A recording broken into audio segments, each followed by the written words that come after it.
certo a troca, né? Pronto, beleza. Então quem entrou aí foi Jane. Deixa eu ver quem mais. Estão me escutando? Jane, você está me escutando? Fernanda. Sim, estou. Fernanda também. Jane, mulher, se anime, que voz morta. É porque eu acabei de amamentar e a neném tá Oh, meu dormindo. Deus, tá bom, mulher. Fernanda, você está me escutando? Boa tarde, querida. Maria, me escuta?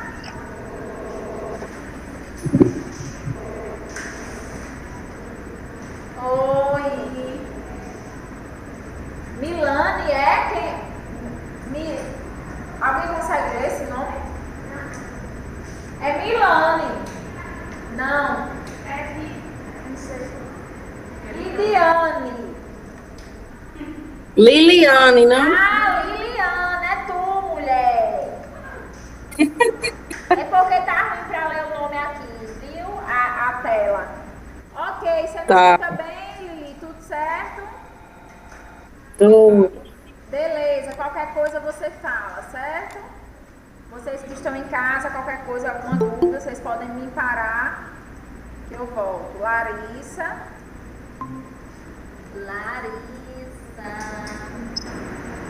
Boa tarde. Boa tarde, Larissa. Tudo bem? Tudo bem? Tá me escutando? Tô. Tá, vou projetar aqui o slide, certo? Para vocês verem. Tá.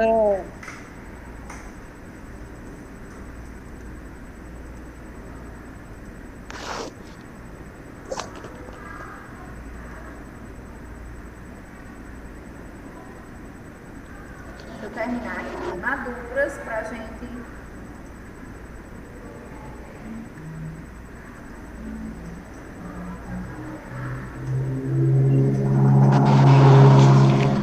Eita, gente, quem tá aí num local mais com barulho, eu vou desativar o som para não ficar atrapalhando aqui, certo? Mas é qualquer coisa vocês ativam e fala para tirar a dúvida. Gente, então é o seguinte, deixa eu fixar aqui. Ok, fixar aqui a apresentação. Então, na semana passada, a gente finalizou, terminando, né, a parte de queimaduras. Então, nós vimos como eu classifico as queimaduras, só recapitulando. Então, a gente viu que a queimadura pode ser classificada quanto à extensão e quanto à sua profundidade, certo?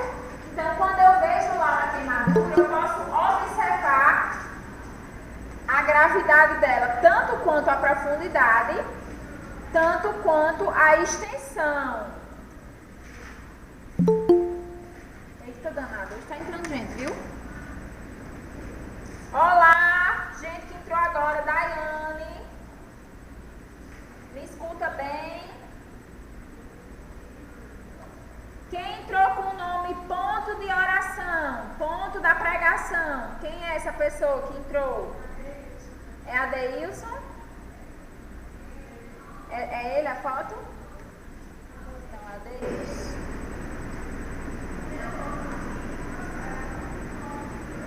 Ok, vamos lá.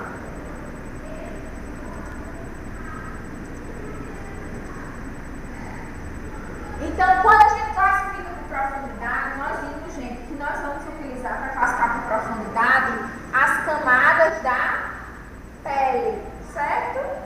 Então, quando eu tenho uma queimadura de primeiro grau, eu vou ter a primeira camada da pele atingida, que é a epiderme. Eita, parece que ninguém assistiu esse conteúdo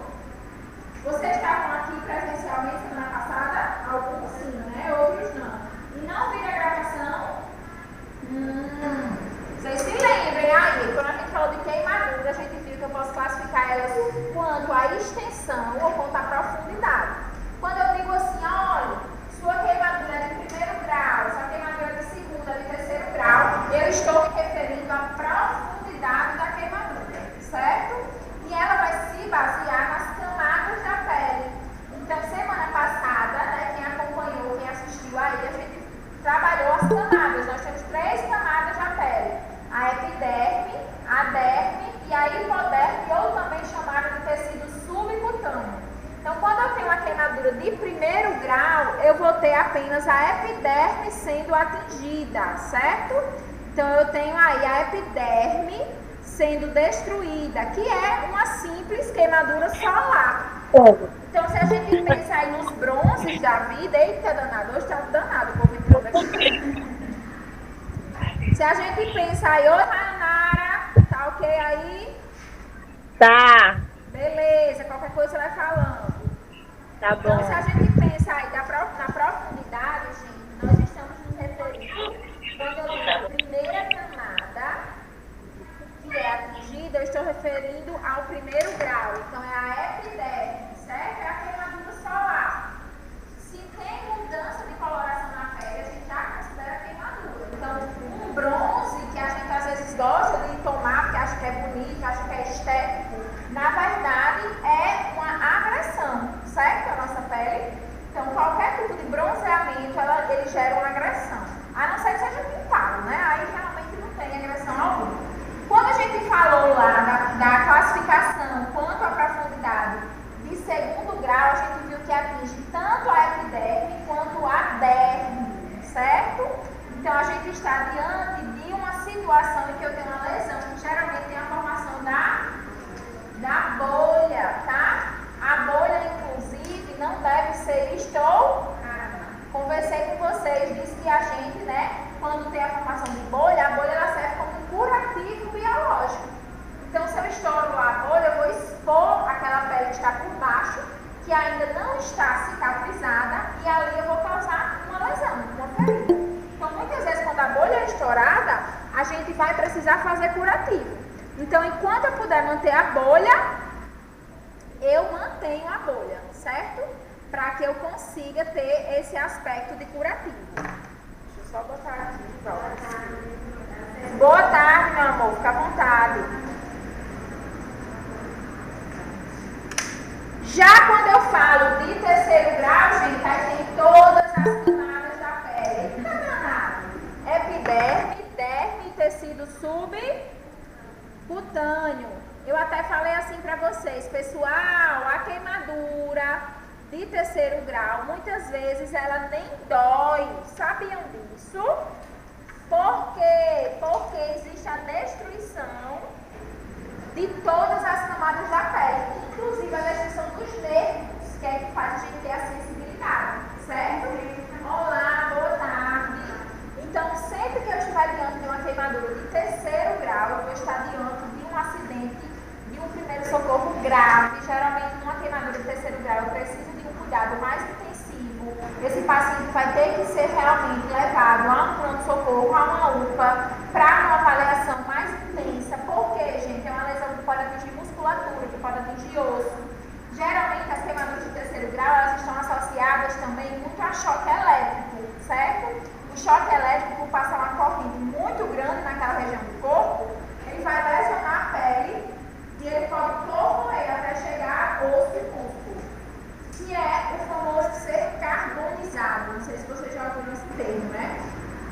Então, as queimaduras de terceiro grau são queimaduras extremamente complexas, que requerem um curativo muito bem feito, né? Nós vamos ter aí no módulo de noções de enfermagem, na parte de cuidador, aula sobre curativo, sobre feridas. A gente vai aprender a manusear isso aqui, mas de antemão, a gente saber que esse tipo de ferida não é para ficar em casa, certo? Tem que ir ao pronto-socorro, porque às vezes precisa até de morfina, né? Porque entenda, no centro não dói, no centro é indolor, mas eu disse para vocês semana passada que às vezes a borda, ela é muito dolorida, se a ferida não for só central, né? Porque aqui está segundo grau, mais ou menos. Então, a segundo grau é a que mais dói, principalmente quando a bolha estoura. Então, às vezes o paciente vai precisar de um antibiótico aplicado aqui, né? Vai precisar de um cuidado mais intensivo. O risco de desidratação é muito grande, gente.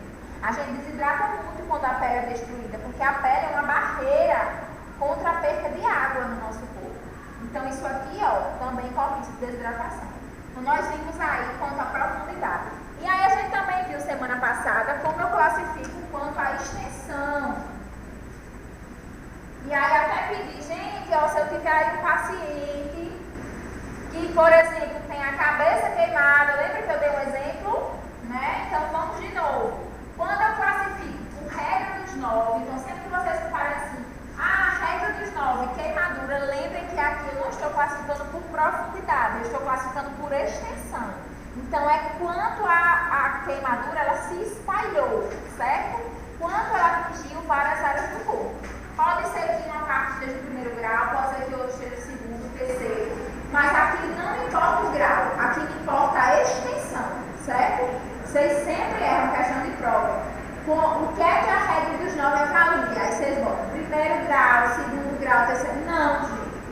A regra dos 9 avalia não a profundidade, a regra dos 9 avalia a extensão, quanto se espalha, certo? Então vamos lá, vamos supor que eu tenho um paciente que tem a parte do tronco, a parte da frente, né? Tava lá fervendo um café, caiu o café em cima lá, toda na barriga, lá do peito da mulher, queimou tudo, ainda queimou uma perna.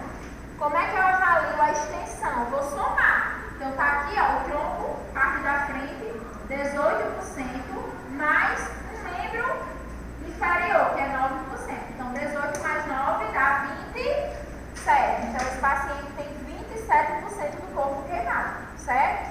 Então, geralmente as questões que falam sobre classificação de queimadura, elas vão colocar lá a tabelinha da regra e vão pedir para você somar.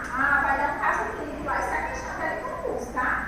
Bota lá a tabelinha da porcentagem, conta uma história do paciente que teve uma queimadura na cabeça, na perna, no braço, e aí você soma a porcentagem de acordo com esse gabarito, certo? Tem várias tabelinhas dessas, essa é a mais simples, tem a do livro de vocês, tem essa aqui que mostra de acordo com a idade, tá? Porque a gente não pode considerar a mesma coisa para criança e para adulto, então essa varia de acordo com o tamanho do corpinho, né? Então quanto maior aí o corpo, mais a tabelinha vai se aproximando dos múltiplos de 9, né? A regra ela foi criada porque cada parte do corpo representa um múltiplo de 9 ou 9 mesmo. E aí é por isso que ela é chamada de regra dos 9. Mas quando a gente vem para os corpos menorzinhos, ó, é 14, 15, que não tem nada a ver com 9, certo? Mas é a adequação para as outras idades. Então a gente viu isso aí semana passada. E aí a gente parou aqui em o que fazer, né? Então, o que fazer quando a gente tem aí uma queimadura? Qual é o primeiro socorro? A primeira coisa, gente, é retirar a vítima da fonte, de onde está sendo a queimadura. Então, se ainda estiver lá, por exemplo, se for vítima de um choque, né? Precisar retirar a vítima ali do choque, daquela situação. Ou se a vítima, de repente, desmaiou de dor, algo desse tipo, e aí ainda está lá com a chama perto dela, com algo que causou a queimadura. Então, retirar de perto, né? O que causou uma fogueira, sei lá, a qualquer situação que vocês imaginarem. Resfria o local, então toda queimadura, o primeiro procedimento é resfriar o local. Resfriar o local, gente, não é com gelo não, pelo amor de Deus, eu até disse pra vocês que o gelo ele pode queimar. E eu vejo muita gente, quando sofre queimadura, vai lá, pega o gelo e bota em cima, né? Isso acontece demais. A gente vai resfriar com água corrente, então liga a torneira, certo? E deixa lá a água fluir para tentar diminuir a temperatura daquela região. Então, não é para botar, aplicar gelo em cima. Se for algo, né, que não seja tão invasivo, que a vítima esteja acordada, uma queimadura mais comum, mais tranquila, a gente deve oferecer líquido, porque a gente sabe que a queimadura aumenta o risco de desidratação, certo? Claro, professora, eu já levei muita queimadura, nunca desidratei. Porque a queimadura que às vezes você leva é num fogão, é numa torradeira, é numa panela, coisa simples, né? Mas é importante dizer que qualquer queimadura pode aumentar o risco de desidratação. Então, sempre ofertar líquido do paciente. Proteger o local atingido, principalmente se a lesão estiver muito feia, né? Então, se formar aquela cratera, aquela ferida bem feia, tem que proteger o local. E se for principalmente de segundo grau, há necessidade da gente levar ao pronto-socorro para avaliar. Não só de terceiro grau, esse segundo foi de terceiro grau, certo? Levar ao pronto-socorro para avaliar, ou se tiver uma grande extensão. Então, se tiver lá mais de 40% do corpo queimado, mais de 50%, ou se tiver queimaduras de terceiro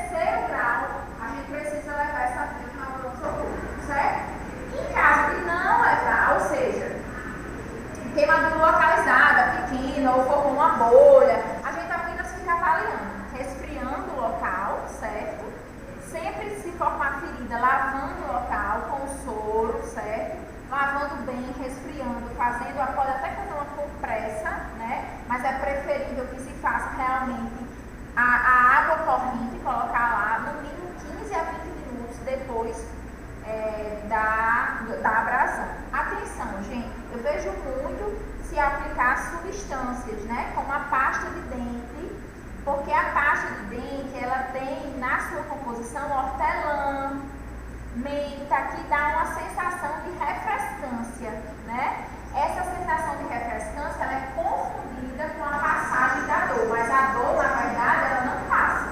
É porque o ardor da refrescância fica maior do que a dor na hora que você aplica. E a pasta de dente, ela tem propriedades abrasivas para conseguir destruir ali a cárie, né? Para conseguir destruir ali a placa bacteriana que aparece no dente. Então, ela pode corroer a pele, certo? Contato. Então, a gente não passa pasta de dente em ferida. Pelo amor de Deus, pasta de dente é para os dentes. Manteiga também. Manteiga também é outra coisa que se passa muito, né? Aí eu sempre pergunto, você vai fritar um ovo? Porque tá aqui, bota a manteiga e dá pra fritar o ovo, né? A manteiga, gente, também não é passada, não pode passar, porque eu acho que as pessoas associam muito ao quê? A manteiga, como ela é mais lubrificante, né? Desliza, aí é como se estivesse hidratando ali aquela região. Café, pó de café eu já vi também passar em cima. Enfim, nenhuma substância a gente passa. Aí vamos lá, vamos para algumas coisas interessantes. Aqui deixa eu terminar essas orientações. Se for um caso de uma queimadura extensa por todo o corpo, então a vítima vem em chamas lá, correndo em direção a você, pegando fogo, certo?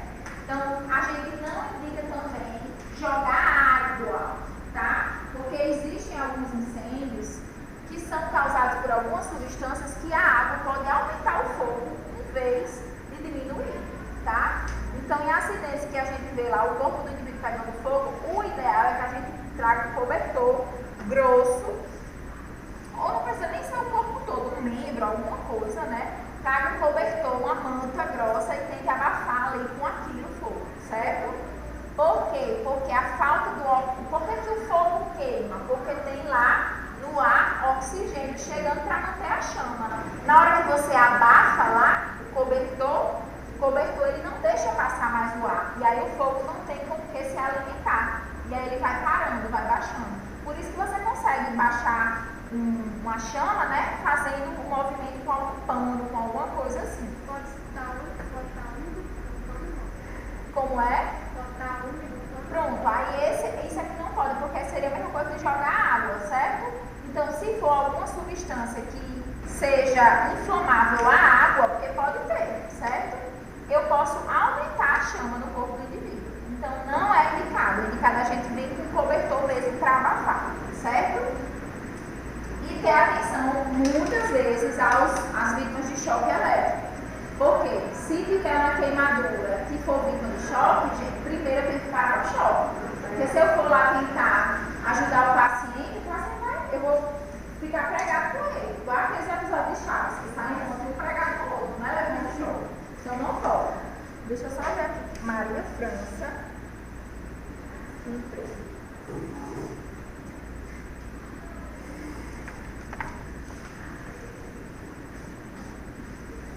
Gente, então o que fazer? A gente viu alguma coisa, mas se for uma queimadura leve, coloque a parte do corpo, ou seja, a região que foi atingida debaixo d'água, correndo por no mínimo 15 minutos, certo? Então, abrir a torneira e deixar lá. Não aplicar nada em cima, pasta de dente, café, o que tiver. Então, não fazer. Não é indicado passar nenhuma substância, como pasta de dente ou pó de café, na queimadura, certo? Então, apenas água correndo.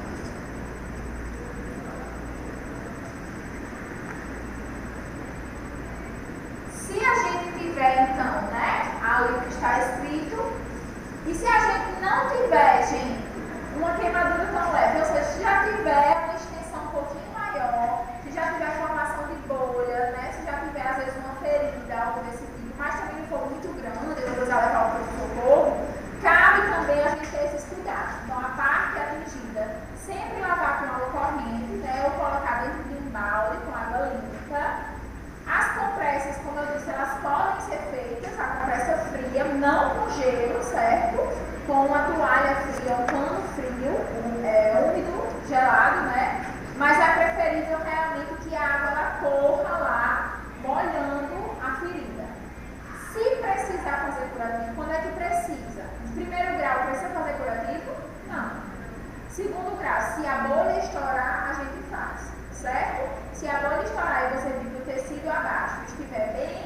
realmente ainda não cicatrizado, aí é bom dar uma coberturazinha. E terceiro grau sempre curativo, mas terceiro grau é uma ferida bem mais complexa, não é essa aqui que é leve, tá? Então, se precisar fazer curativo em ferimento leve, em queimadura leve, é apenas um curativo limpo, certo? Frouxo, assim, pode até só botar gás assim por cima para proteger, ou às vezes mesmo nem precisar botar o esparadrapo, nem precisar botar o micropore, só cobrir com algum pano para evitar ali o aparecimento de algum inseto, sei lá, alguma coisa que possa contaminar, até a poeira mesmo, que possa contaminar aquele ferimento, certo? É muito bacana vocês entenderem que a queimadura ela não deixa de ser uma ferida como qualquer outra, tá? Então, quando a gente estiver vendo feridas lá em noções de enfermagem, vocês vão ver que a gente, quando vai limpar a ferida, a gente vai limpar de acordo com o tipo de tecido que tem lá dentro da ferida. Então, é claro que se eu tiver uma ferida mais infectada, eu vou necessitar de uma limpeza diferente do que se eu tiver com uma ferida menos infectada. Aqui, nesse caso, nós dificilmente vamos ter infecção agora, aqui nesse momento, porque a queimadura acabou de acontecer. Então, ainda não vai ter infecção. Porém, se a gente não tiver esses cuidados aqui de higienização, de colocar água lá corrente, isso pode acarretar futuramente numa infecção da ferida.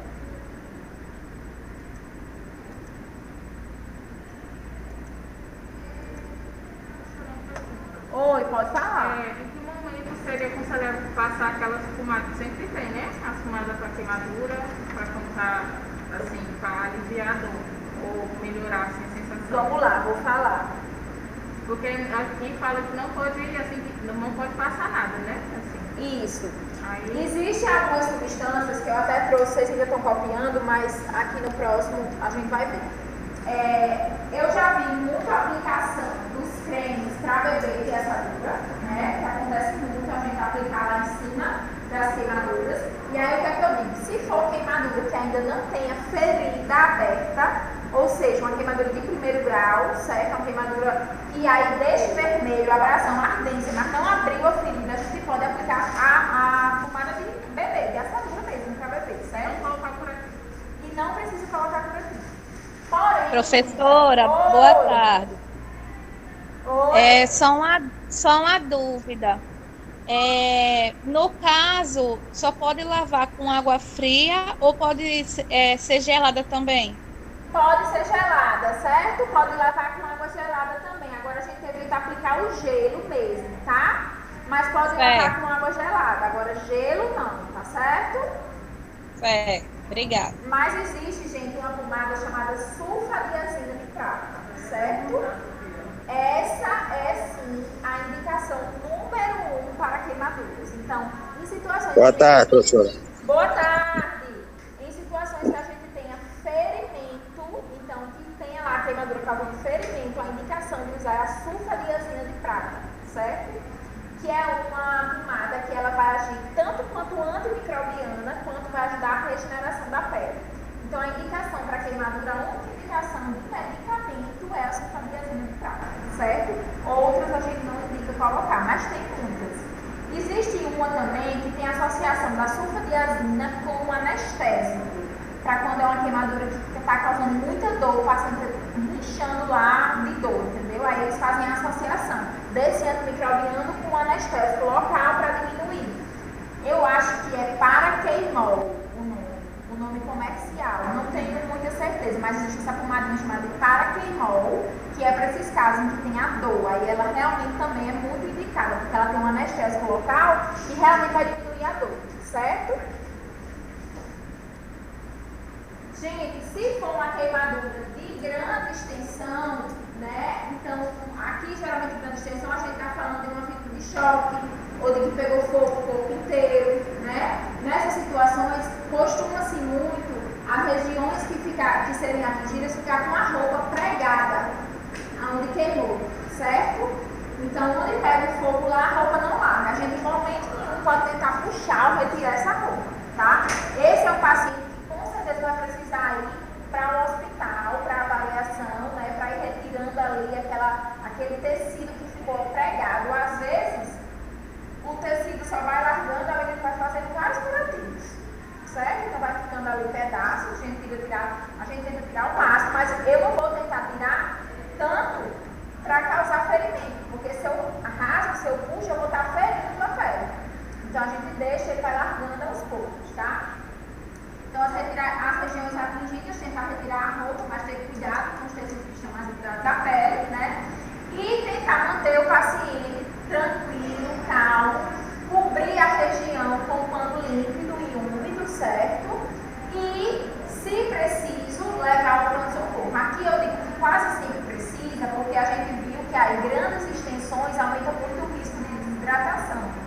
Então, se eu tenho uma imagem de 30, 40% do corpo queimado, é indicado a gente já levar para uma avaliação. Às vezes você está internado para cada um do soro, para fazer o curativo, para fazer alguma retirada cirúrgica do tecido que ficou grudado, porque às vezes tem que fazer com bisturi a retirada, tá? Então é bem complicado, porque a gente tem uma grande extensão. Já a outra que a gente viu que é pequena extensão, né? Não atinge tanta parte desse do corpo, é mais tranquilo a gente cuidar em casa.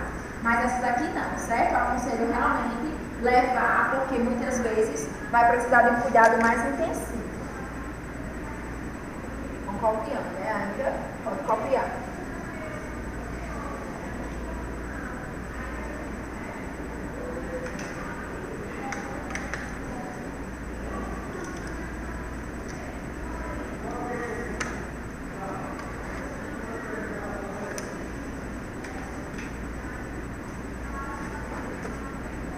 Ok?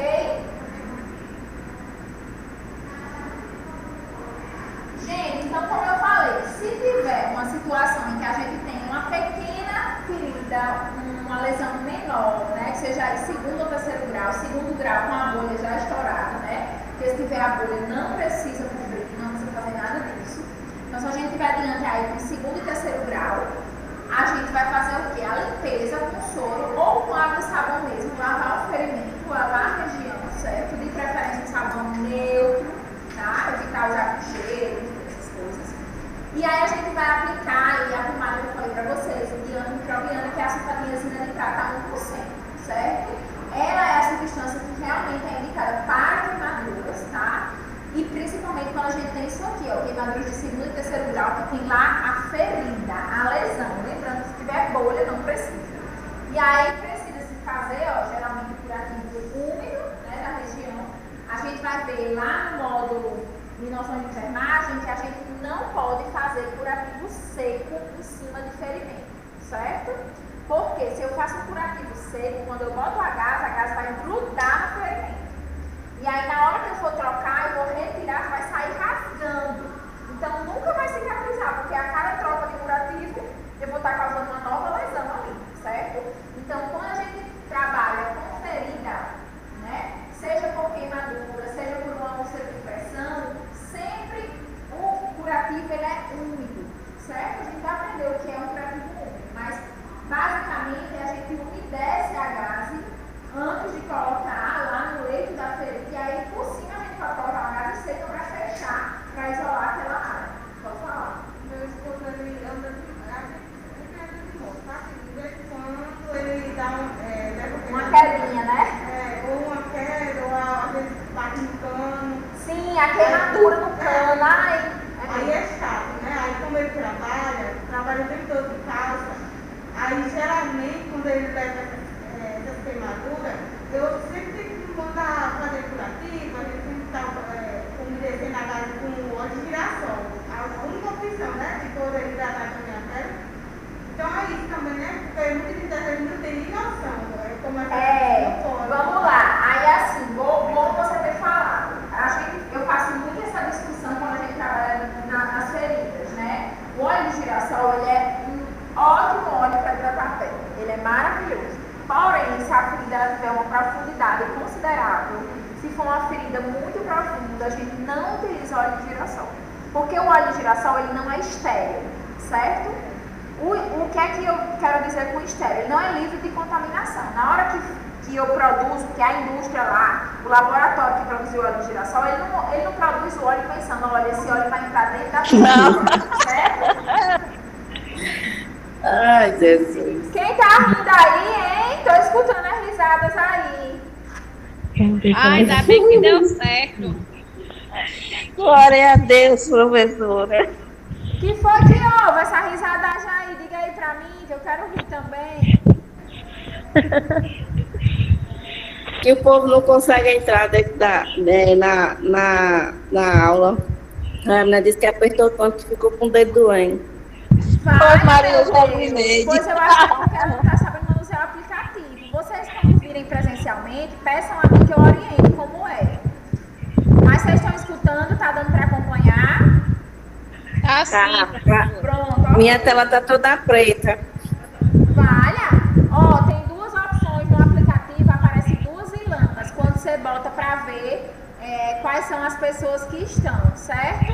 Aí tem 2 ilanas. Eu vou botar aqui agora o slide para ver se vocês... É porque realmente tinha saído, eu não sei por quê. Consegue ver agora o slide? Sim. Sim, professor. Pronto. O meu ainda tá preto, peraí. Não, eu não tô vendo o slide, não. Pronto, quem não tiver Também vendo o não. slide, preste atenção. Lá no aplicativo vai ter uma lista dos participantes. Aí aparece 2 ilanas. Uma tá preta a tela, porque é a câmera que tá desligada. E outra é a minha apresentação, que é o slide. Aí vocês apertem um ou outro aí, vai aparecer o slide. Tentem aí fazer isso. Voltando à história do óleo de girassol, certo? Então, quando o óleo de girassol é feito, ele não é feito para ser aplicado no leito da ferida. Então, nas bordas da ferida, ele é óleo. Ele é um óleo hidratante para a pele. A gente até indica muito. Mas para ficar fazendo o curativo de uma ferida complexa com óleo de girassol, você pode aumentar o risco de contaminação daquele ferimento, tá? Eu não digo no caso do seu esposo, porque talvez seja uma queimadura mais superficial, entende? Então, você só largar aquela pelezinha e aí dá certo. Mas se a gente vai falando de uma ferida mais complexa, né? Uma ferida que a gente tem um estágio, uma úlcera por pressão, por exemplo, o óleo de girassol já não entra com ele, certo? Eu até percebi, porque uma vez que eu fui colocar, eu vi que no outro dia ficou um pouco inflamado. Exato. A opção minha foi ir na farmácia, procurar uma pomada para ver se ele conseguia ficar com um pouco, sabe, para melhorar mais. Sim. Porque não tem como ele trabalhar de calça direto, porque ele se fecha muito E fica doendo, né? Fica doendo bastante. Pois é, aí o que a gente faz? Nesses casos existem pomadinhas que o próprio sulfadinho indica, você está vendo, né? Que é uma indicação.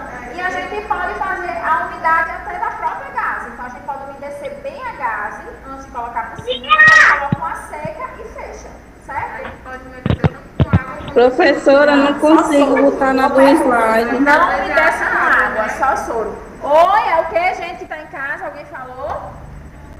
Eu não consigo botar do slide. Eu aperto lá na outra ilana, mas não entra, só fica nesse. Valha, como é chato o seu celular. Tô brincando. Quem tá falando? É Fernanda? É? Rayonara? Quem é?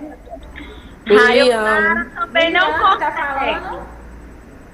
Liliane. Pronto, Lili, é o seguinte. Aí, Nara, Se você quiser tentar sair e voltar para ver se aparece, tudo bem. Se não, tudo que eu boto no slide tem no livro. Mas caso você precise, você pode ver a gravação para acompanhar o slide. Mas vá acompanhando aí o que eu estou falando, certo?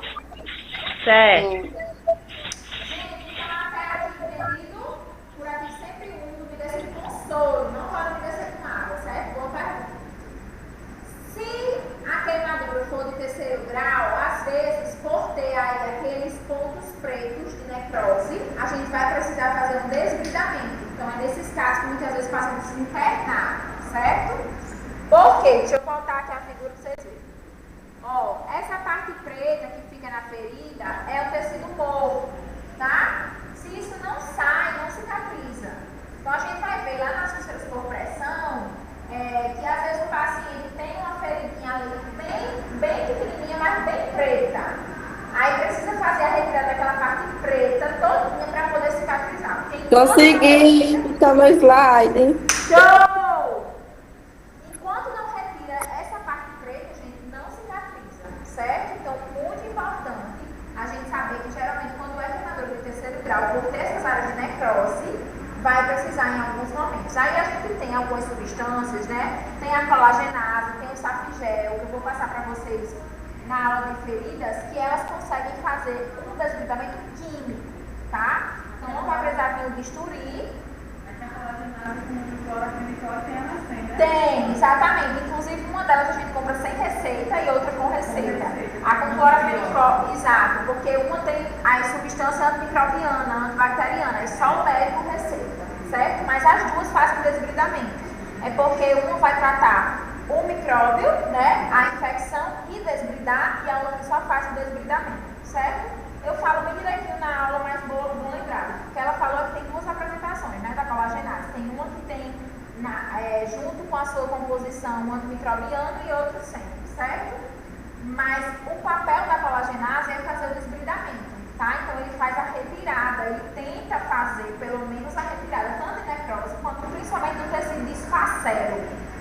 vai ver o que é mais na frente, que é aquele amarelado, que fica aderido à ferida, certo? Então, às vezes, na queimadura do terceiro grau, gente, tem que fazer retirada ou cirúrgica ou com essas substâncias para ir largando e ao longo que vai trocando o curativo, ela vai retirando, certo? E aqui, claro, se o paciente sentir dor, apesar de que eu disse para vocês que às vezes a queimadura do terceiro grau nem causa dor, se ela for muito localizada, porque como destrói os nervos da pele, né? Mas se o paciente tiver dor não só aqui, mas no segundo grau, no primeiro grau, pode fazer analgesia, medicação para dor, certo? Analgésica. E o que nunca fazer? Não botar álcool, pele de tomate. Tem um mandinho muito grande de botar pele, não em queimadura, mas em furor, né? Não sei se vocês já viram essa. No meu interior tem muito. Sabe o que é que funciona? Aí às vezes diz, não, mas foi depois da pele de tomate que estourou. Porque você botou a pele de tomate com o quê? Fervida, morninha. Né? Então, na verdade, o que faz largar lá o carnegão do furúnculo, como a gente chama, é esquentar aquela região, fazer uma compressa quente ali. Aí você vai botar a pele de tomate que ainda está quentinha, aí ele estoura por causa da quentura, não é por causa da que é o tomate, não. Óleo de comida, manteiga, azeite, pasta de dente, enfim, tudo que a gente já viu por aí, nada pode. Faça uma salada de frutas, né? Não. Então, indicações, gente. Curativo sempre úmido, se tiver ferimento, certo? Sempre umedecer com soro, a gente vai aprender como fazer curativo. Depois, importância, se tiver pele, parte morta, preta, às vezes vai precisar fazer desbridamento. E sempre lembrar de classificar. Então, quando eu vejo lá ferimento, quanto mais profundo ele é, mais chance de ser terceiro grau. Classificar por extensão é a porcentagem, então eu vou somando a porcentagem. Primeiro socorro, sempre, qualquer tipo, seja primeiro, segundo, terceiro grau, lavar com água corrente. Pode ser água gelada? Pode, não pode ser gelo. Lava 15, 20 minutos com água corrente ali para ajudar, ou bota dentro de um balde de água fria, tá? Depois de aquilo você vai avaliar a região. Se crescer bolha, não precisa fazer nada por enquanto, tá? Então deixa lá a bolha se formar, às vezes forma uma bolha bem grandona mesmo, né? E a bolha ela vai funcionar para hidratar, aquela aguinha que solta, vai ficar hidratando aquela região e vai impedir que a lesão ela se propague e aumente de tamanho. Caso a bolha estoure, né? Ou às vezes bate sem querer em alguma coisa, e se tiver a pelezinha cicatrizada por baixo, não precisa fazer nada, também deixa ali. Aí pode ficar hidratando a pele, botar um óleozinho de girassol, hidratando. Porém, se estourar e tiver ferida a lesão, aí tem que ficar fazendo curativo úmido, certo? Sempre. Qual é a única pomada até agora que a gente indica? Sulfadiazina de prata. Pode ser que daqui a 2 meses eu dê outra aula e apareça uma medicação que se aplique, tá? Mas outra coisa a gente não coloca, evita colocar, certo? Ok? Vamos para choque. Gente, choque é bem tranquilo.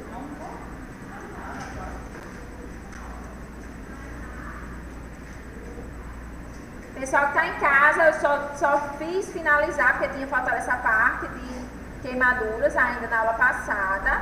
Agora eu vou para a parte de choque. Ok, professor.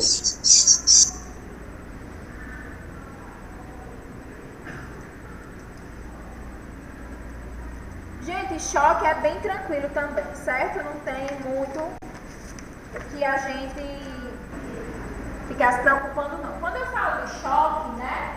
Todo mundo aqui já levou um choque, com certeza, né? Mas choque de pequena intensidade. Aqui nós vamos focar no choque. Foi mesmo? Eu tenho defeito na mão. Por causa do choque. Era quando era pequena? Sei não. Ai, meu Jesus. Eu tenho uma aluna que ela perdeu 3 dedos aqui do Sabrac, só que ela já terminou. Ela perdeu 3 dedos no choque também. Ela quase morreu quando era pequena. Ela não tinha esses 3 dedinhos. Pois é. Vamos ver então por que isso acontece. Porque dependendo da quantidade, né, de corrente, a quantidade de energia que passar no corpo, o corpo vai sofrer mudanças fisiológicas. Um choque pode levar a uma parada cardíaca, um choque pode dar falência renal, um choque pode deixar alguém cego, um choque pode fazer um estrago na vida da pessoa. Inclusive problemas motores, como ela teve, motor mesmo, né, de destruir a articulação. Então o paciente fica com dificuldade de mexer. Se no local do choque, né, a intensidade tiver sido muito grande, carbonizar e queimar aquela região onde tocou, também vai precisar amputar aquela região, porque morreu ali o tecido, tá? Então o choque, ele vai provocar uma bala muscular que vai ser derivado da passagem de corrente elétrica no corpo, né? E aí, dependendo da intensidade do choque, esse paciente pode ter consequências graves.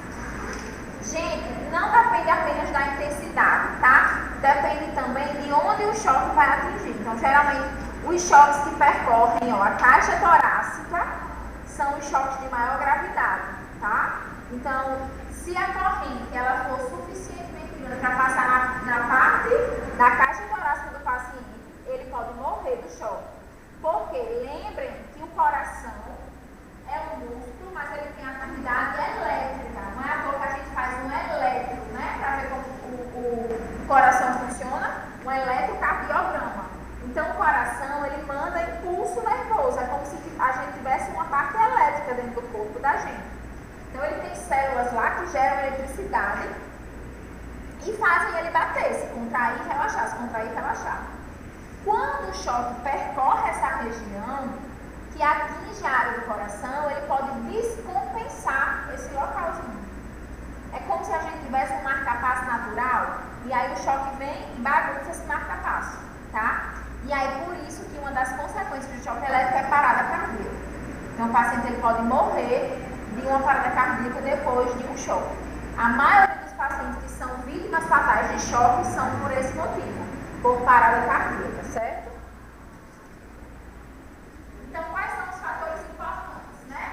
O tempo de duração, a quantidade de tempo que você vai ficar lá levando o choque, a frequência da corrente elétrica, então, dependendo de onde, né, tiver ou não mais, o percurso da corrente pelo corpo, como eu disse, passa na caixa torácica, é mais grave, a intensidade, então, quanto forte foi, né, quanto forte é ali, as condições do indivíduo, se, por exemplo, gente, o choque do paciente idoso, ele está no paciente adulto, certo? O idoso geralmente já é uma pessoa mais frágil, tem mais complicações. O choque de uma criança, ele está no paciente adulto, tá? Então vai depender das condições físicas de cada um. E atenção também ao uso de próteses e marca-passo.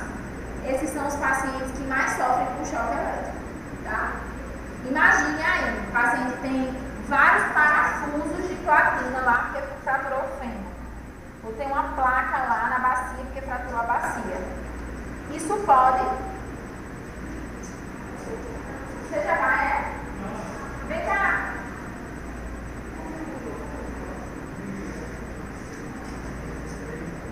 Deu certo, né? Olha, gente. Chique, não é meu aniversário não, viu? Foi dia dos professores. Eu já abri pra ver o que é. Não. Menina, necessaire. Gostei, já vou botar minha maquiagem. Como se a gente se maquiasse agora, porque pelo amor de Deus, vai sair e aí bota uma máscara. Como é que pode se maquiar, né? Não tem condição. Eu não sei nem mais nem como maquiar agora. Gente, então, voltando. Paciente tem prótese, né?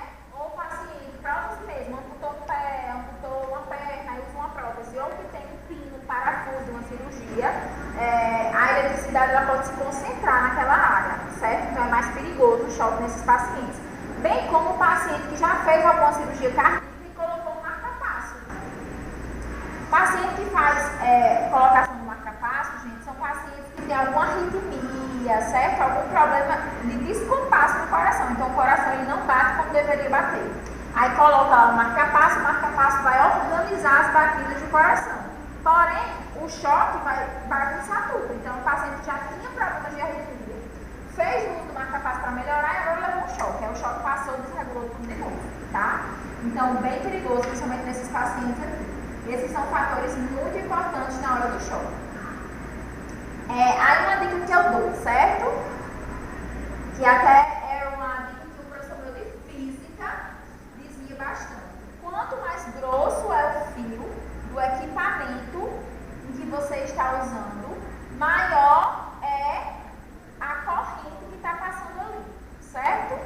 Então, não sei se vocês perceberam, mas antigamente os celulares, como não tinha tanta tecnologia, o fio de carregador celular era bem fininho. Você lembra aquele 100, aqueles Nokiazinho, era muito fininho. Hoje já engrossou mais um pouquinho, né? Então a gente já vê que já tem uma puxa mais corrente.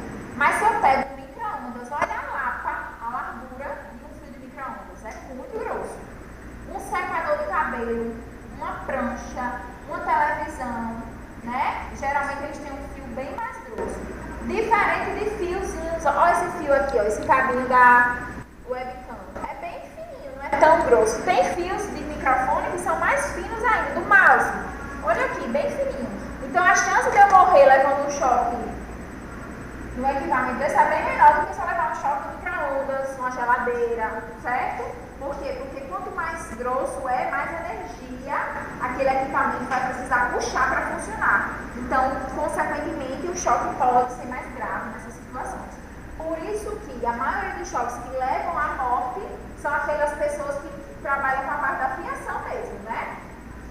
Na COSER, seja lá o que for. Acontecia muito, gente, essas mortes na época de Carnatal, quando o Carnatal não era ali, não era no arena, não existia o arena, era na rua mesmo, né? Aí pra passar, tinha que ficar um cara em cima dos trios, levando os fios. Não sei se vocês já viram, mas isso era muito comum. Pronto, às vezes até mesmo quando, sei lá, no interior vai passar uma carreta, um negócio, aí tem que levantar esses fios. E às vezes o equipamento, a luva, não era suficientemente forte, né, para conseguir abafar ali a energia, não passar a energia para a pessoa morria eletrocutada, certo? Então, a grande chance, quanto mais grosso é o fio, essa é uma dica boa da gente ter mais riscos, né? É claro, também muita gente fala sobre a questão da cerca elétrica, né? A cerca elétrica é um equipamento que ela é utilizada muito constantemente para a gente se sentir mais seguro, né? O pessoal bota para não pular o ladrão e tudo mais.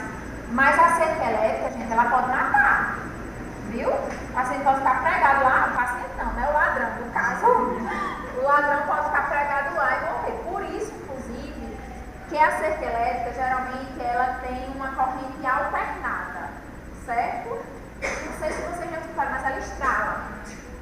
Deixa eu perguntar, mas aí você passa e escuta aquele estralo. Pronto, o estralo é porque a corrente vem e volta, vem e volta, vem e volta. Justamente para não ter o perigo da pessoa, quando segurar, ficar pregado. Então, quando vem lá, vem a descarga grande, ele vai ser lançado. Mas ele não vai ficar pregado, certo? Então, agora, existem pessoas, né, que botam mesmo corrente contínua, que é ilegal, não pode, mas para matar mesmo o camarada, né? Chegou lá, morre. Mas o estralo, ele representa isso, porque a corrente ela fica alternando, né? Então liga, desliga, liga, desliga, liga, desliga. Justamente. Eu fiquei pregada. Hã? Fiquei pregada, estava perdendo a voz, quando perceberam aí desligar. Numa cerca elétrica. Não, sim, no fio, né? Pois é, os fios têm corrente contínua, né? Eu acho que antigamente sofria mais acidente assim, em relação aos fios terra, né? Hoje em dia tem, mas antigamente eu não sei se tinha tanto. Talvez não, né? Na verdade, na maioria dos locais não tinha. Deixa eu ver se tem alguém para entrar, não, porque eu escutei direitinho uma barulho. Gente, o fio terra. Choque, geladeira, né? Gente, o fio terra que ela fala, não sei se vocês sabem, mas de 2000 para cá, os dispositivos, né, eles têm que sair com aquela tomada que tem 3 bicos, tá? Aqueles bicos representam o quê? 2 é a passagem de energia e 1 é o fio terra. Que é que, se por acaso o equipamento puxar muita energia, um erro lá no sistema, para essa energia não ficar concentrada no equipamento e dar choque em você, ele tem um fiozinho, né, que vai descer e vai ser descarregado na Terra. No planeta Terra mesmo, por isso que é chamado fio terra. Então, todos os equipamentos que vêm com esses 3 fiozinhos, eles são chamados de equipamentos aterrados. O risco de você levar um choque nele é muito pequeno, por causa desse mecanismo. Porém, queria chamar a atenção. Às vezes a gente compra aqueles equipamentos com 3 bicos, mas o sistema elétrico da casa não é aterrado. Então, não adianta nada, porque quem é aterrado são as tomadas, não é o equipamento, entendeu? O equipamento vem adaptado para entrar na tomada que já é aterrada. Aí o que acontece? O sistema elétrico é antigo,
3 bicos, aí arranca o do meio e deixa só os dois. E a gente é você tirar a proteção do equipamento, né?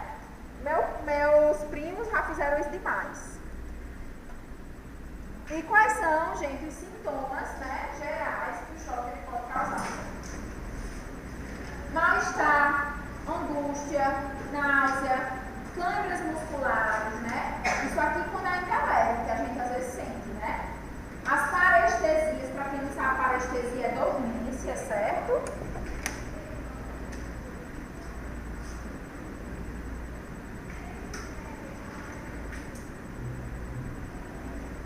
Ardência ou sensibilidade, distúrbios visuais, dor de cabeça, que é a cefaleia, vertigem, que é a tontura, arritmias cardíacas, falta de ar e com certeza morte, certo? Então aqui é uma listagem dos principais sintomas, né? E as consequências a gente vai ver já mais à frente. Eu acho que isso aí tem aí no livro.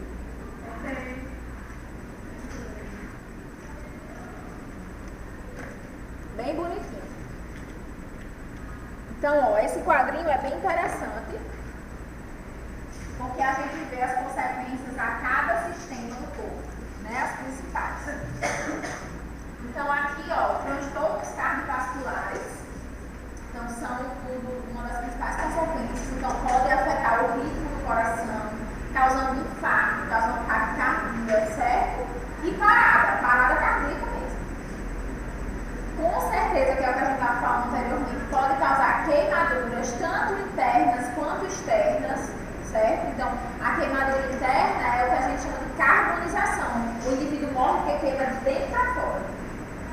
Então, é bem grave. O paciente morre, certo? Não tem escapatória. E as queimaduras externas, que é as que a gente viu de abrasão da pele mesmo, tá? Geralmente, para causar uma queimadura, o choque tem que ser muito intenso. Então, tem que ser ali, ó, com uma corrente que gera uma temperatura acima de 4.000 graus Celsius. É muito quente, é muito corrente, né? E alguns outros transtornos da passagem de corrente de ar é transtorno auditivo, então perda de audição, o paciente pode ficar com perda auditiva, pode ficar com problemas oculares, então ter dificuldades, né, para enxergar, adquirir alguma doença ocular. Sistema nervoso pode ser abalado, principalmente por ansiedade, né, situações de pânico.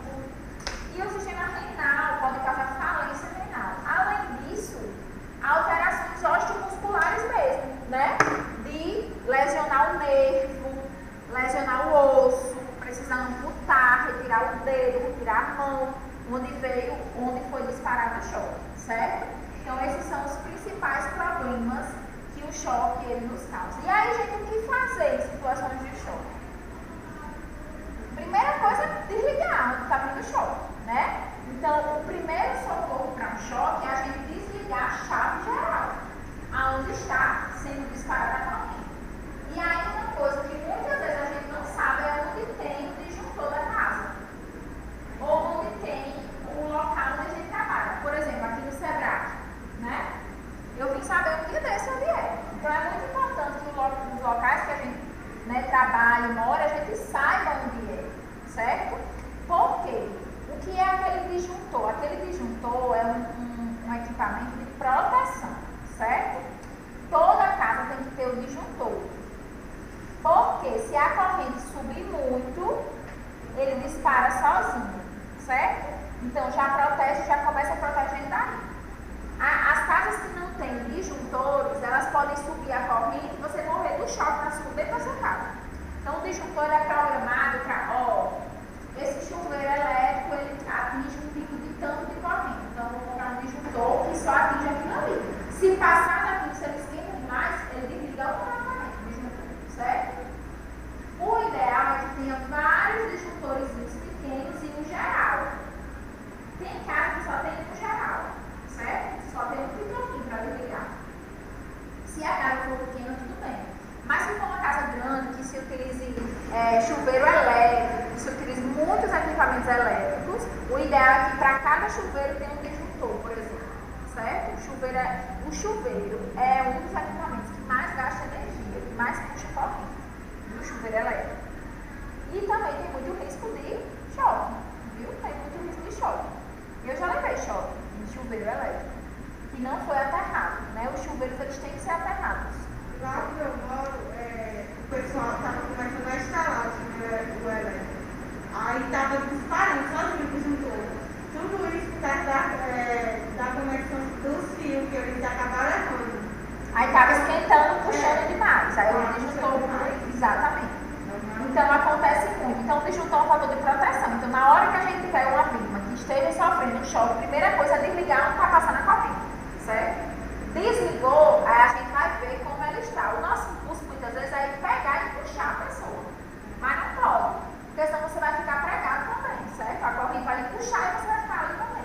Então a primeira medida é a gente retirar a vítima daquela exposição da eletricidade. Então desliga lá o disjuntor, aonde tiver uma situação, né? Por isso que é bom a gente saber onde é o disjuntor da casa. Parou? Aí você Professora, vai... Oi! no caso de enrolar a língua no choque elétrico. Pronto, aí você só vai saber isso quando a vítima tiver sem o disparo da energia. Então a primeira coisa, vou chegar lá. A primeira coisa é desligar a parte elétrica. Desligou, aí você vai avaliar como o paciente está. Aí eu vou falar disso agora, certo?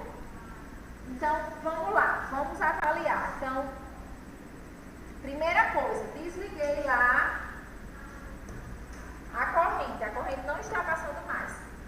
Tem duas situações, ou a vítima do choque vai ficar consciente, acordada lá, né? Vai dizer, não estou bem, passou, ou mais provável, ela vai ficar desmaiada, certo? Ela vai perder a consciência. Como é que eu abordo uma vítima com perda de consciência? Vocês já sabem, a gente viu a abordagem primária, certo? Não serve apenas para uma situação de desmaio comum, não. Ali é um desmaio, é um choque, mas o desmaio foi provocado pelo choque, mas não deixa de ser um desmaio. Então a gente vai verificar se o paciente está com pulso. Se tiver com pulso, aí eu vou ver os outros parâmetros, que é o que nossa amiga falou. Vê aí se está com a língua enrolada, que é um mito que se tem, né? Que a língua enrola. Na verdade, o paciente, quando cai desmaiado, o choque foi tão intenso, né, que a musculatura ela fica ainda se contraindo. E às vezes a língua ela fica contraída no céu da boca.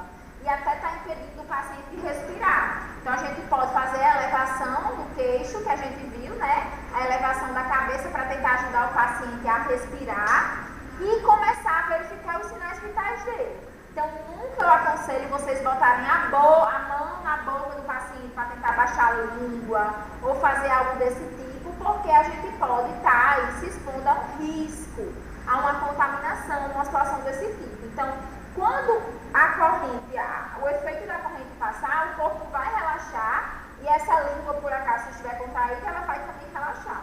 Mas a primeira medida, quando a gente encontra uma vítima de choque desmaiada, às vezes ele está em parada. Porque de todas as consequências, a mais grave vai ser a parada, concorda? A queimadura, as outras coisas, eu resolvo depois. A primeira coisa que eu tenho que ver é se o paciente está parado ou não. Verifiquei pulso, o paciente tem pulsação, eu vou olhar se ele está respirando, vou olhar outras coisas, né? Dar o suporte lá na queimadura, de repente ligar para o SAMU se ele não acorda, se ele não volta. Porém, se ele estiver desmaiado, a gente vai fazer a abordagem primária. O A, B, C, D, E, sabendo que a gente começa pelo C, não é mais pelo A, né? Então vai ver a parte da circulação, depois vai ver a parte da respiração e por aí vai, tá? Lembrando que se verifica não tem pulso, não importa se ele está com um monte de queimadura, o que for, não tem pulso, é começar a reabilitação, é começar a massagem cardíaca. Porque a queimadura, a fratura, o que tiver se resolve depois. A prioridade é fazer com que o coração volte a bater. Então ele levou o choque, aí terminou de levar o choque e ficou deitado. Aí Desmaiado, né? Isso, desmaiado. Aí o rapaz está com a vassoura. Por quê? Boa pergunta, por que ele está com a vassoura, né? Porque, gente, algumas vezes é interessante a gente ou esperar um pouquinho, certo? Depois que desligou a chave do paciente deitou, para ir até a vítima, prestar o socorro, ou tentar ver se não tem a passagem de alguma corrente nele ainda. Então, o que esse rapazinho com a vassoura está tentando fazer é ver se o paciente está eletrizado ainda. Porque, às vezes, a corrente ainda está ali no corpo, certo? E aí, se você assim que desligar for, pode ser que ainda venha e você receba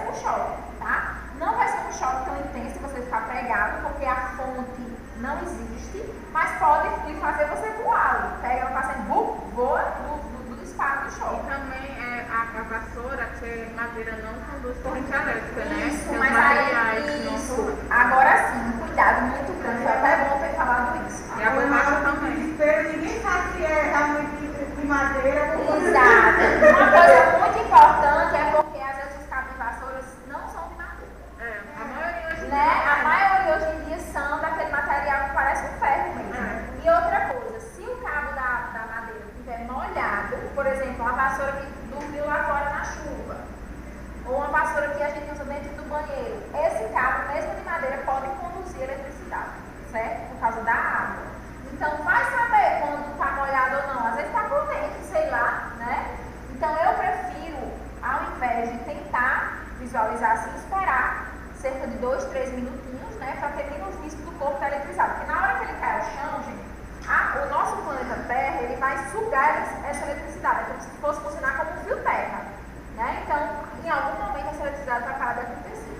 Então, a primeira coisa, a gente vê a questão da parada, certo? Então, ó, se tiver parada, reanimar o paciente 30 para 2, né? Aquele esquema que a gente viu. Se não puder ventilar, só comprime por 2 minutos, sempre checando se o pulso voltou. E caso o paciente, não, professora, não estava em parada, ficou desmaiado, mas voltou, consciente, conversou, mas está lá com a mão totalmente preta, carbonada, né? Carbonizou, tem que ir para o hospital, certo? Tem que ir para lá para ver o que vai fazer, amputar a mão, amputar os dedos. Não, ele não está em parada, ele voltou, está consciente, mas ele está com uma queimadura enorme, né? Uma queimadura muito feia também, é o mesmo procedimento. Mas lembre-se que antes a gente ver queimadura, ver essas coisas, a gente vai ver se o paciente está em parada. Porque o grande risco do choque é o paciente entrar em parada, certo? Ficou claro isso, gente? Sim. Então, o primeiro passo, desligar a chave geral, a fonte de energia que está chegando, e depois fazer a verificação da abordagem primária, começando pela circulação do paciente, verificando se o paciente está ou não com pulso. Ele estando com pulso, a gente segue para as próximas coisas. Vai ver se tem ferida, vai ver se tem queimadura extensa. Porém, se ele não tiver pulso, esquece tudo isso para reanimar ele, para tentar salvar a vida, porque ele pode morrer do choque. Ok? Ficou claro? Beleza. Então, agora vamos falar sobre animais peçonhentos. Quem é esta criatura? Uma hora dessa... Paula. Gente, o pessoal que tá em casa, ok? Ok. Ok. Eu vou dar agora. Pra deixar ela entrando. Paula. Ok. Isso é a hora de entrar, Paula, quando dá. O nome que tá aparecendo aí é Paula, mas aqui eu não tô vendo nenhuma Paula. Eu tenho Paula Douglas. Ok.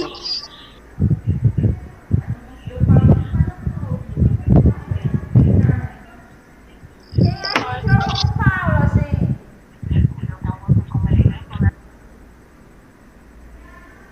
Preciso saber para botar a chamada, viu? Às vezes vocês entram com o nome, só com o segundo nome ou com outra coisa, aí eu não tenho aqui o nome de vocês com as abreviações. E outra coisa, horário, viu, minha gente? Vamos cumprir os horários. A aula começa às 3 da tarde, a gente já está com 4h15, né?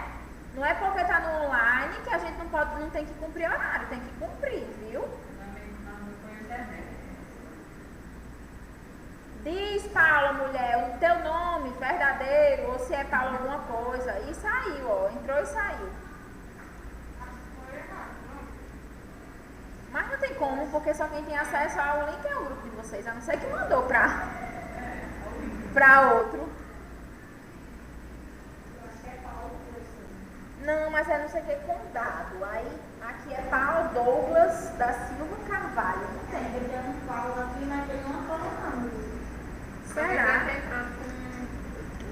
De outra pessoa.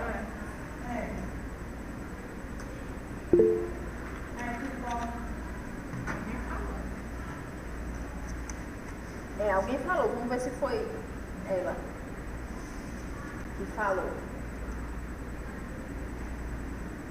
Tá certo, meu amor, mas diga seu nome, ok, tudo bem, sem problemas, tá? Só tenta ver a gravação depois do início da aula, porque aí a gente fica sem perder conteúdo. Mas o seu nome completo, me diga aí. Escreva aí, Paula. É Paula. Condado, Paula Condado.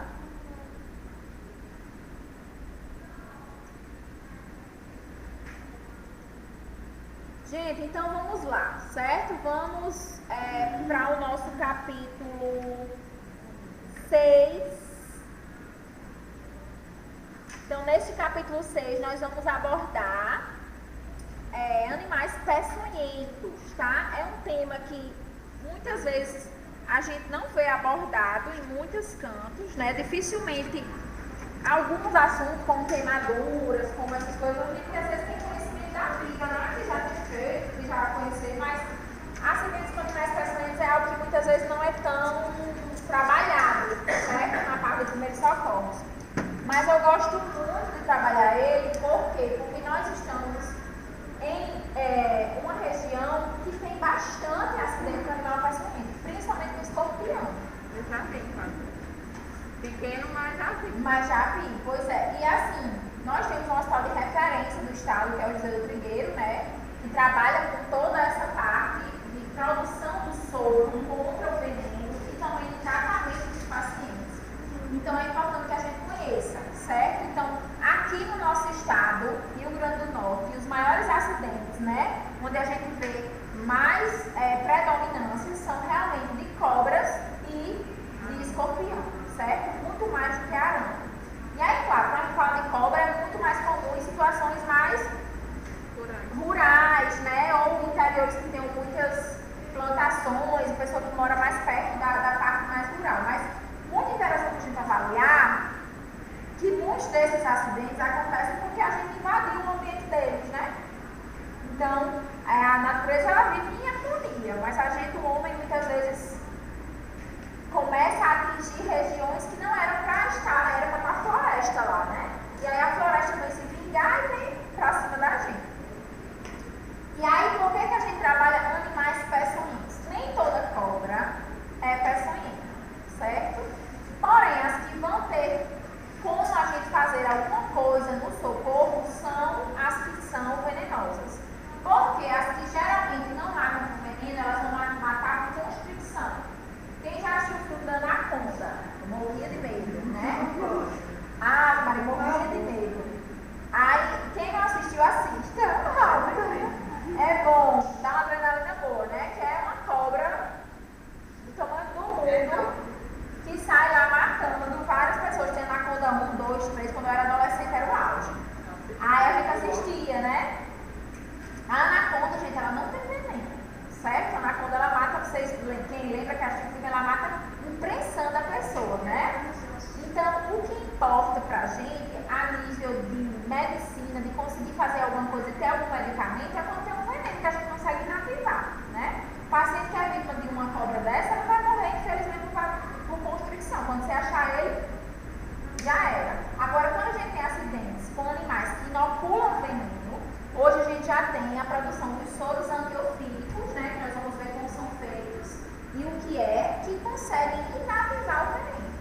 Então, por isso que a gente trabalha este capítulo, né, deste módulo de primeiro socorro, porque tem o que se fazer, a gente consegue intervir.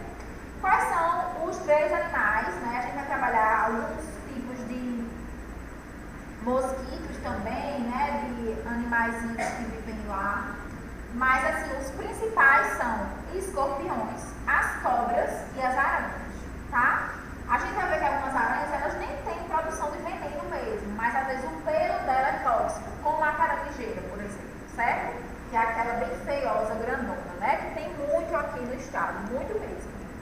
Então, todo animal que é peçonhento, ele é considerado peçonhento porque ele produz peçonha. A peçonha é um veneno, certo? Então, a peçonha é o veneno que ele produz para tentar intoxicar a sua presa e conseguir se alimentar. Ou ele vai utilizar como mecanismo de defesa, certo? Então, ele vai ter aí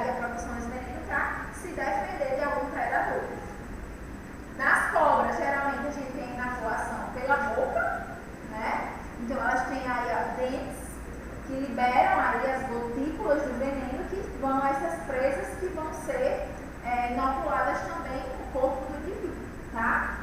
A aranha também, geralmente é na parte mais anterior, certo? As suas presas de inoculação. Já o escorpião é no rabo, tá? Então ele tem essa liberação aí no rabo, assim, bonitinho, maravilhoso. Inclusive, o escorpião, esse aqui que é o amarelado, né, mais acastanhado, ele é endêmico daqui da nossa região, certo? É uma das regiões que mais tem aqui no Rio Grande do Norte. Esse é o mais perigoso, não? Não, não. O preto é o pior. Eu não adianta explicar que eu não sei. Foi? Aí a gente vai ver que nesses casos, né, quando tem alguns animaizinhos, eu vou mostrar pra vocês, o pós-dentro do escorpião a gente classifica de acordo com o tamanho também do animal. Às vezes ele é pequenininho, não tem tanto veneno, mas se fosse maior, talvez, né, tem muito isso também. Gente, então vamos começar pelas aranhas, certo? As aranhas aqui eu trouxe alguns gêneros de importância médica, tá, para o Brasil. Então é onde a gente tem maior acidente, são com esses três aqui: a viúva negra, a armadeira e a aranha marrom, certo?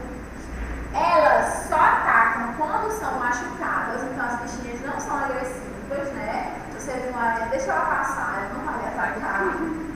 E elas se escondem geralmente em cantos que são poucos mexidos, né? Então elas vão fazer lá a casinha delas lá.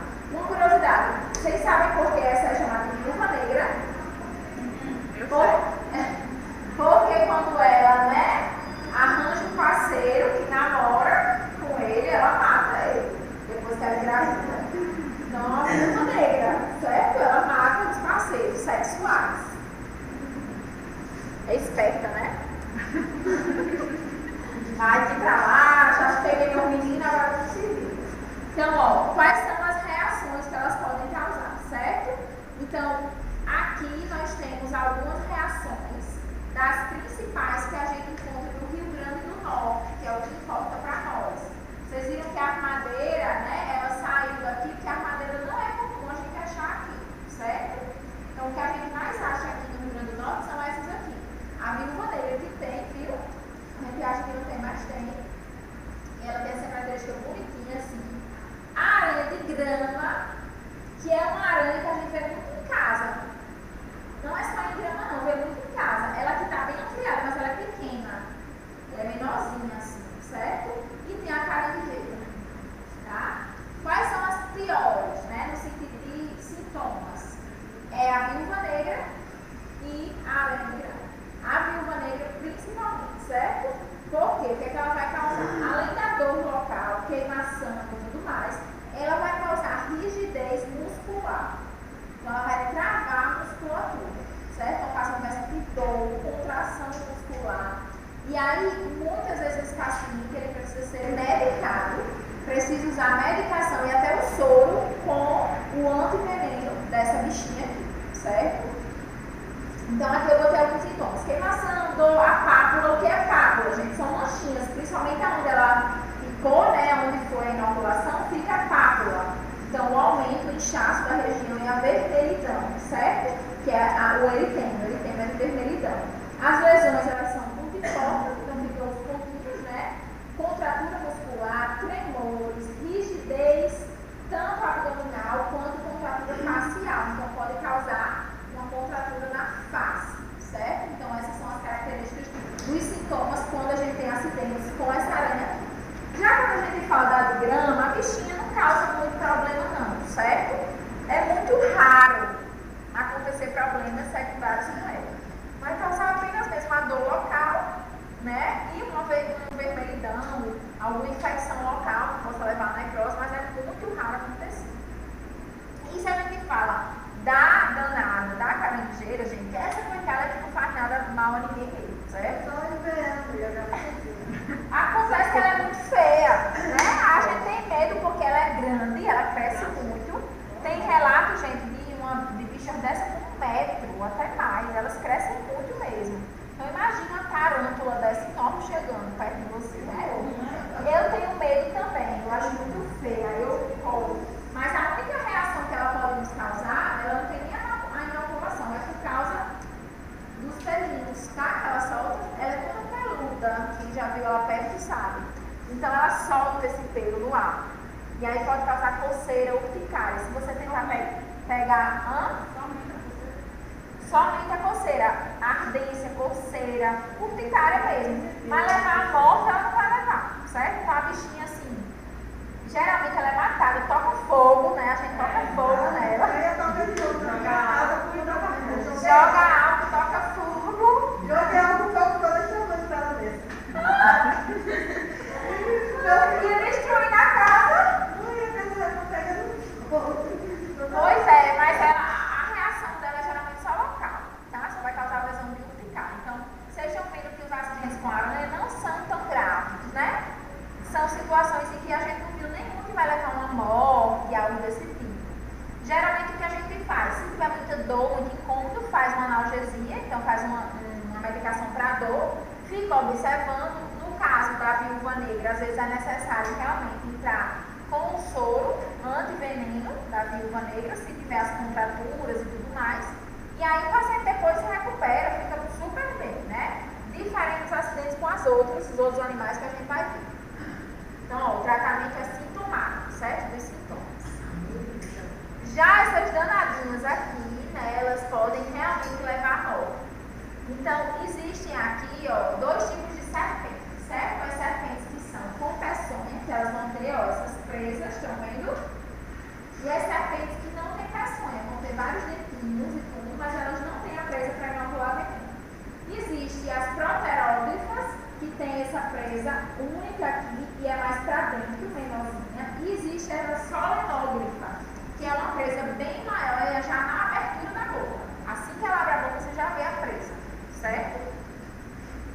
Então essas presas elas vão servir para serem inoculadoras de veneno, certo? Quais são essas aqui que não tem veneno? Geralmente a jiboia, a sucuri, a caninana. Caninana do forró, já ouviu falar nessa banda? Já as que têm peçonha são jararaca, cascavel, sucuri, as corais verdadeiras, certo? Então nós vamos ver essas aqui. Essas ali não, porque elas não têm peçonha. Então a gente vai ver aqui jararaca, cascavel, as corais e a surucucu. Aqui estão elas, né? As que a gente vai mais focar são a jararaca, as cascavel e a coral, verdadeira, que é a que mais tem aqui, tá? Mas todas elas são de grande importância médica no Brasil, porque a gente já se vê com todas elas no Brasil, certo? Características, a coral é mais fácil de visualizar, né? Porque ela é colorida, então ela tem um vermelho, tem um preto, tem um branco, então é bem fácil achar ela.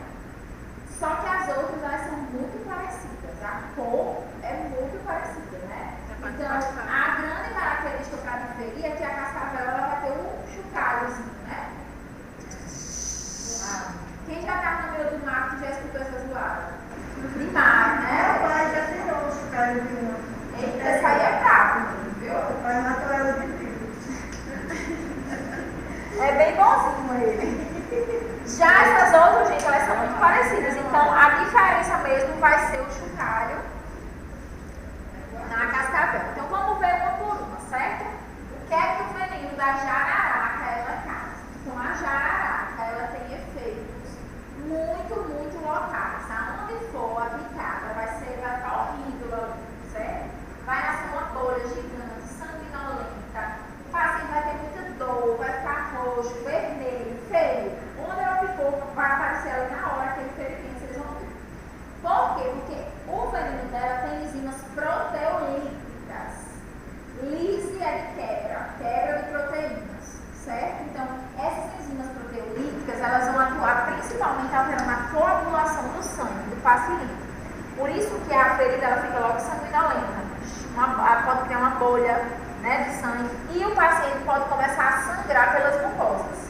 Então, sangrar na boca, nariz, ouvido, certo?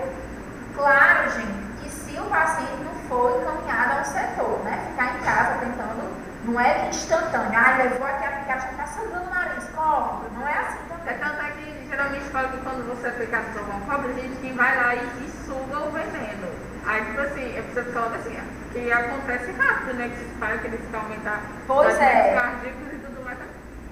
E outra coisa, eu vou falar disso na frente, mas a gente jamais pode fazer isso, né? A gente vê muito em filme, demais. Vai lá, foi ficar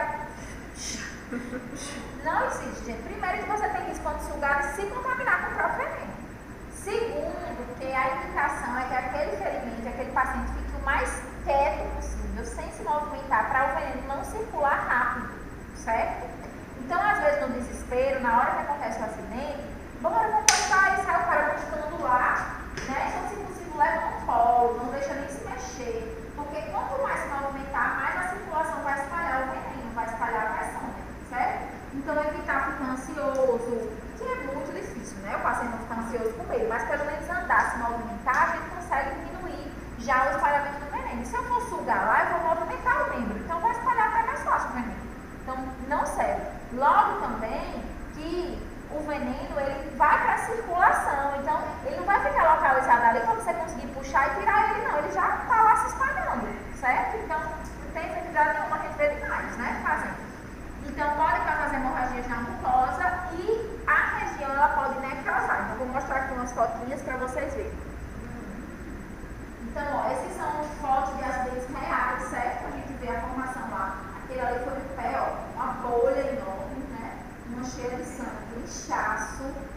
E aí, olha essa outra bolha, bem avermelhada, tá? É bem característica essa vermelhidão. E olha esse dedo aqui necrosando já, quase morrendo. O paciente vai ter, ó, dor, edema, que é o inchaço, hemorragia, bolhas, necrose e perda dos membros, tá? Acidente com jararaca dificilmente mata, certo? Mas faz perder membro, perde um dedo, perde uma mão, perde um pé, mas matar é mais difícil. Por quê? Porque quando o paciente tem um socorro adequado, dá tempo de chegar tranquilamente no hospital para fazer o soro, certo? Não tem essa pressa de ter que sair feito louco, não, tá?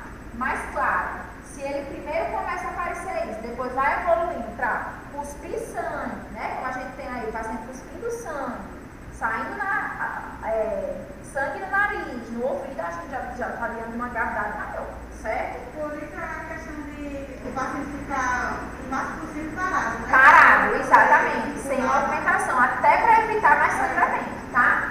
Então, sangramento de pele e mucosa, a hematúria, que é sangue na urina, úria de urina, certo? O paciente pode fazer xixi com sangue, pressão, ó, pode cair, hipotensão e pode causar lesão renal, injúria renal. O rim é um dos órgãos mais afetados, porque o rim, gente, ele filtra o sangue, certo? A gente vai entender a função renal quando a gente vai ver na parte da anatomia.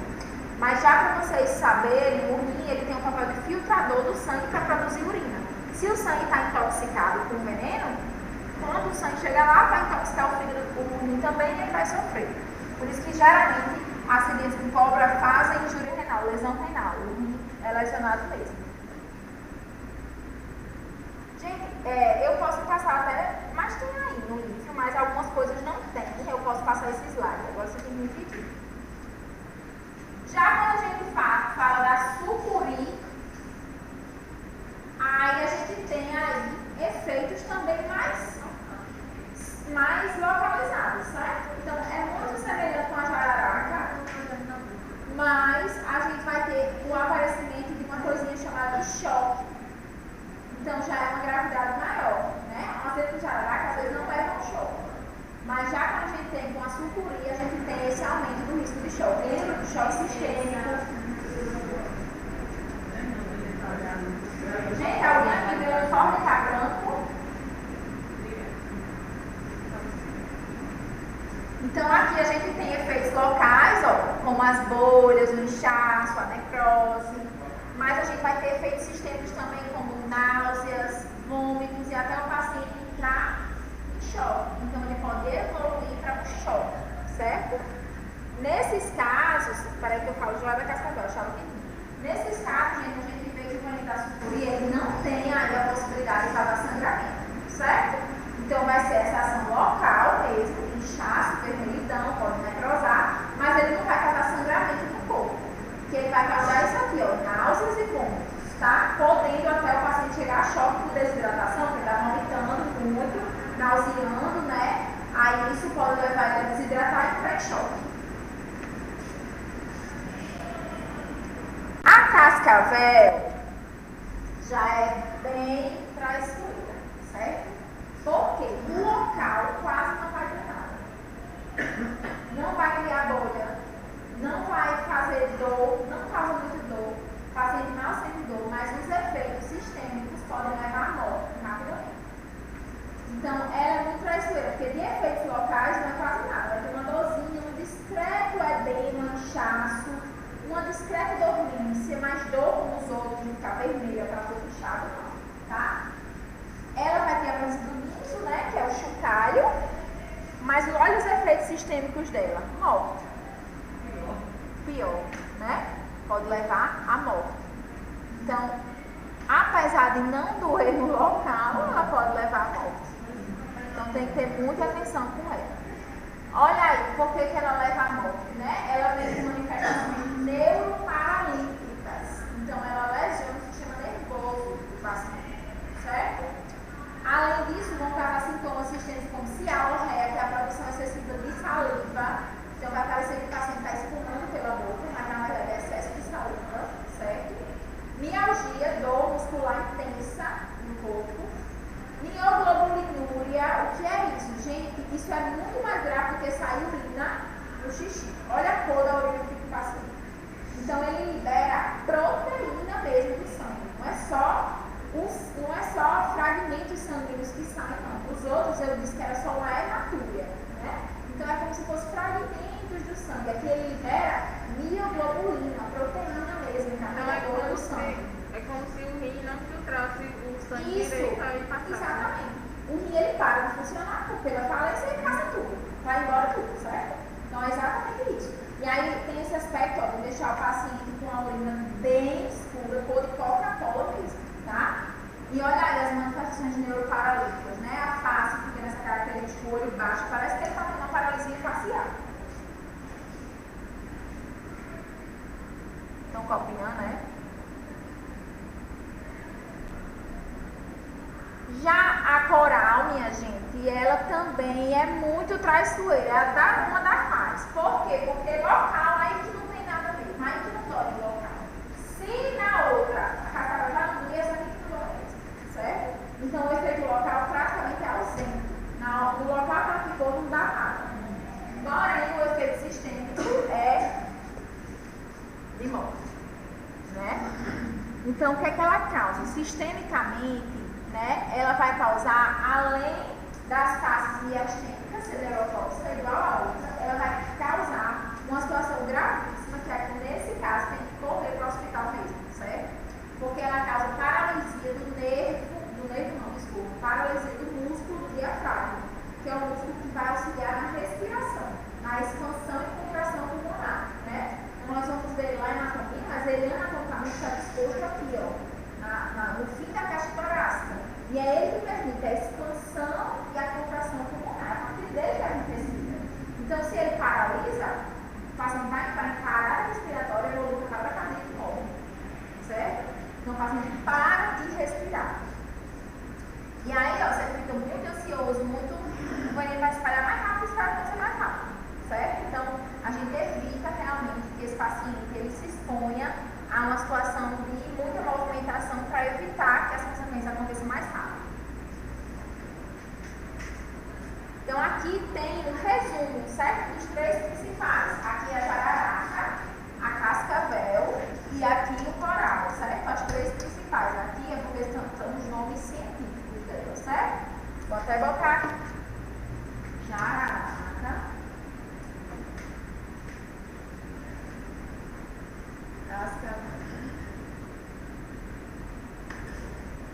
Coral. Então, olha, esse quadrinho, ele resume bem. Efeitos locais, né? Jararaca tem mais efeito local. A jararaca e a sucurites. Vocês lembram que o local ficava bem feio. Porém, se a gente pensa na cascavel e na coral, mal tem ação local, né? O local é bem e quase não tem nada. Se a gente vem para as manifestações hemorrágicas, lembre que a jararaca é a que mais tem, né? Aquela que vai causar o sangramento mesmo nas mucosas, certo? Neurotoxicidade, a jararaca, apesar de causar sangramento, não atinge o sistema nervoso, já as outras duas podem atingir. Mioglobulinúria, né? A eliminação lá. Então a gente vê aqui, ó, aqui era para estar assim também, viu? Então a gente viu que sim, todas duas. Então fazem eliminação, injúria renal. Né? Então, se a gente vem aqui também, ó, injúria renal aguda, nos dois casos, jararaca e cascavel, e a parada respiratória principalmente é na coral. Por quê? Porque a coral tem o poder de fazer a inativação da musculatura do diafragma, musculatura respiratória, certo? Então, ela é mais grave. Gente, existe a coral falsa. Deixa eu ver se eu tenho foto dela aqui. Não, tenho não. Mas cadê a verdadeiramente? Ai, meu Deus!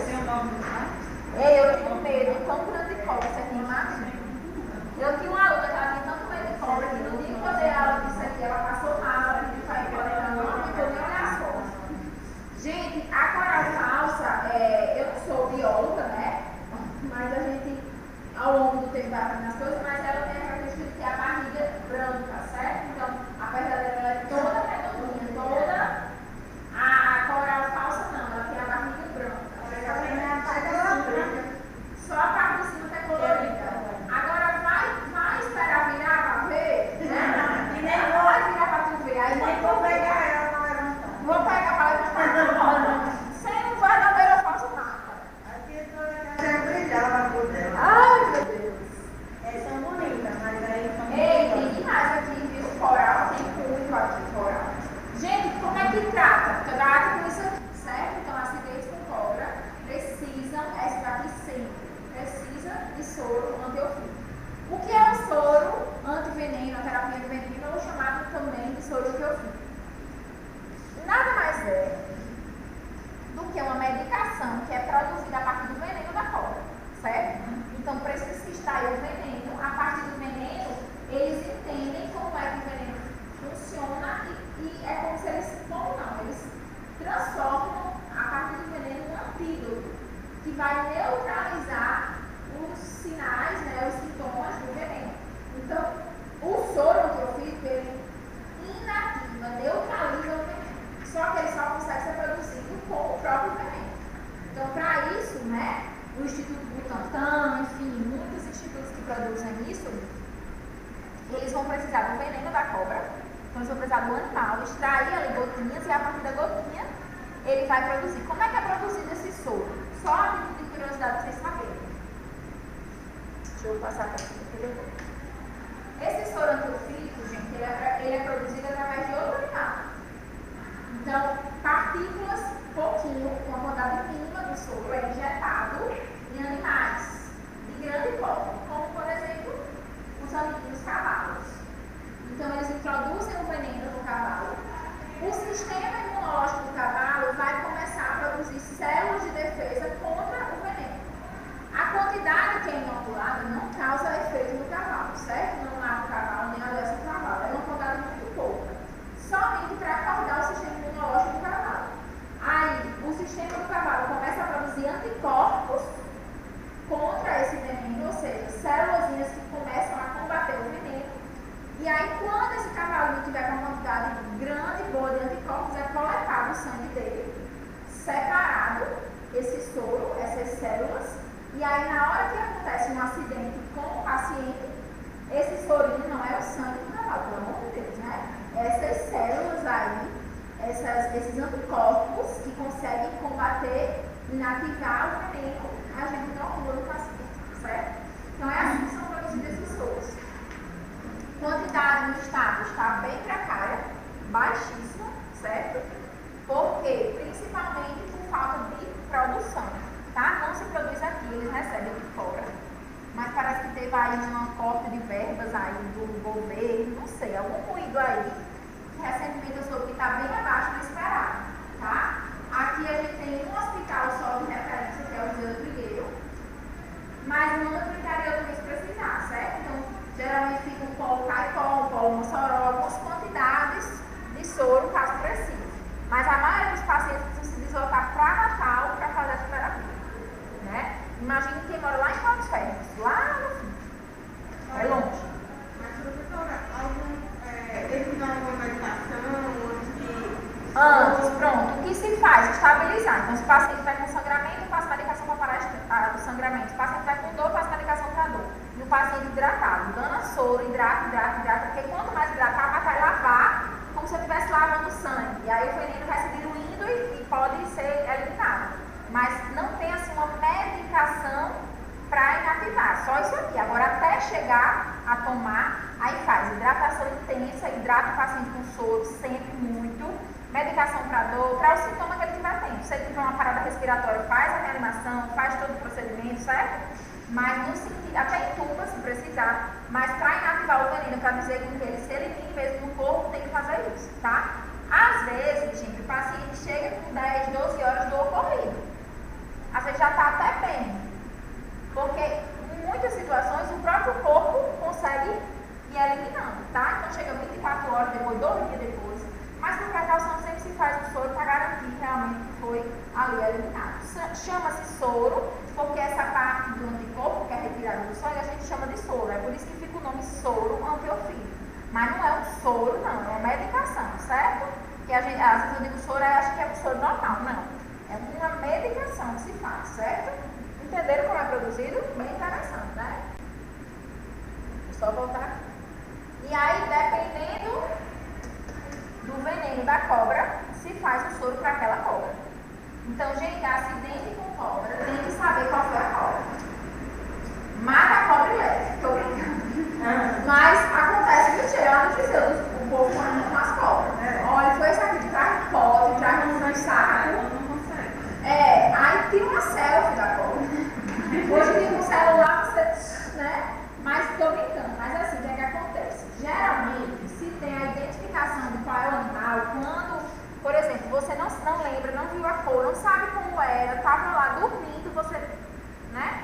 Aí como é que eles fazem o escalonamento para saber como é? Primeiro, pelos sintomas que você está tendo, que a gente viu que, né? Alguns têm efeito muito local, outros não têm. E além disso também, pela região, certo? Então eles sabem, naquela região é mais comum tal cobra, então pode ser que seja essa e tudo mais. Em casos de não conseguir identificar, se faz tudo que tem, tá? Para tentar inativar. Então o ideal é que a gente sempre identifique o animal. Então em acidentes com animais peçonhentos, identificar o animal, principalmente por cobra, é essencial, certo? Para a gente garantir realmente que o socorro ele seja ok. Mas aí até para lá tem muito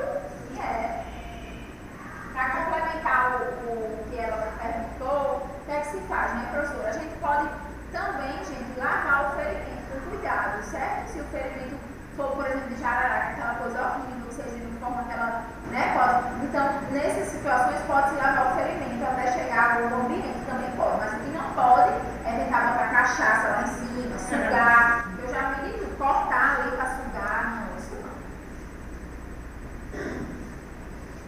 Gente, por fim, acidentes com escorpião, né? Os escorpiões são animais carnívoros. Quando a gente diz carnívoro, não é porque ele come carne, é porque ele come outros animais, certo? Então, ele come outros animais de outras espécies. Tem hábitos mais noturnos, né? Durante o dia, geralmente eles estão escondidos. Então, a maioria dos acidentes com o escorpião acontece no finzinho da tarde para a noite, ou quando o paciente, a pessoa está dormindo. E eles são muito mais ativos nos períodos quentes e chuvosos do ano, né? Então, Natal tem um clima ótimo para escorpião, por isso que aqui tem muito. Outra coisa, onde tem escorpião tem barata, certo? O escorpião, ele se alimenta da barata. Então, ele vai atrás lá da barata. Então, muitas vezes, conseguir diminuir a praga de baratas some os escorpiões, tá?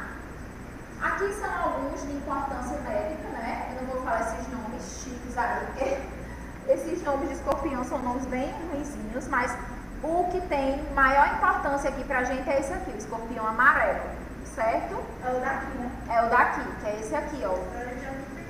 Titus stigmuris, esse nome é lindo. Como é? Tem reação. Tem sim, vou mostrar. Então, olha, esse bonitinho é o que mais tem aqui, certo? Às vezes ele até fica com essa parte aqui mais preta, mais amarronzada, mas ele é o que mais acontece. Quais são os tipos de acidente?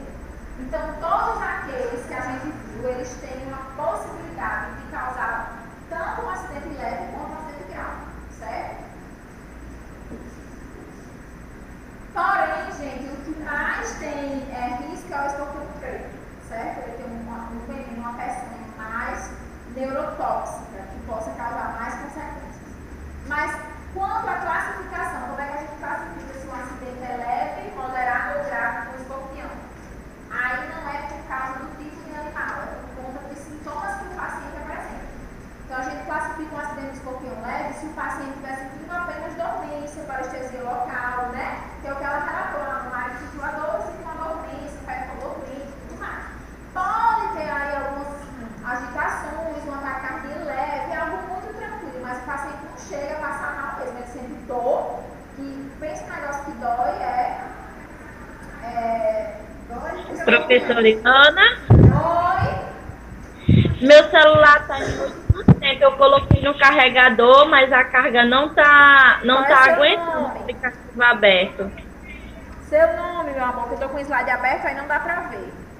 É Rayonara. Tá ok, Rayonara. Eu já Aí eu vou finalizando. ficar assistindo até quando der. Aí se o celular for Já tô pagar. finalizando. 5 minutinhos eu finalizo.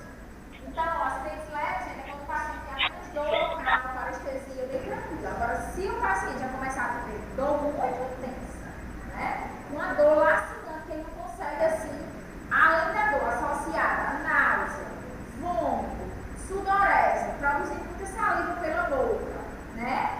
Agitação, começa a ficar ofegante, respiração rápida, isso pode indicar um acidente mais grave, tá? A partir daqui é interessante a gente levar ao hospital para avaliar. Às vezes só precisa do soro, às vezes faz a medicação, né? Para dor, libera, vai ser melhor. E aqui, gente, é o caso em que foi inoculado muito veneno a ponto de causar efeitos como convulsão, como prostração, como ataque cardíaco. Então o paciente está mal. Ele está lá nauseando com dor, mas ele começa a desmaiar, começa a ter convulsão. Então aqui já é um quadro bem mais grave, certo?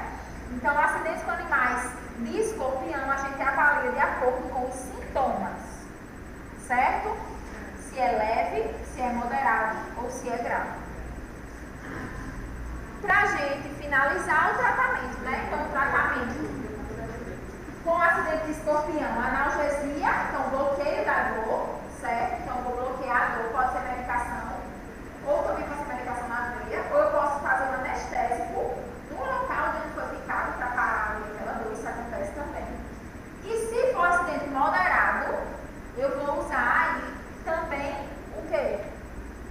Os soros. Existe soro também anti-escorpiônico, certo? Pronto. Então tem que tomar, tá? Então se for um acidente moderado, de 2 a 3 ampolas, dependendo do caso. E se for um acidente grave, de 4 a 6 ampolas. Então tem que tomar também o soro em acidente de escorpião, dependendo da gravidade, certo?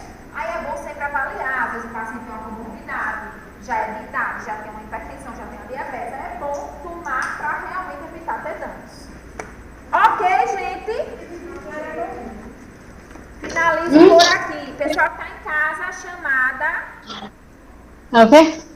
Chamada. Liliane. Bora lá. Larissa.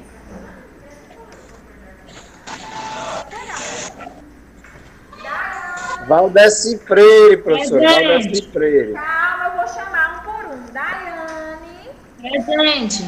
Fernanda. Jane.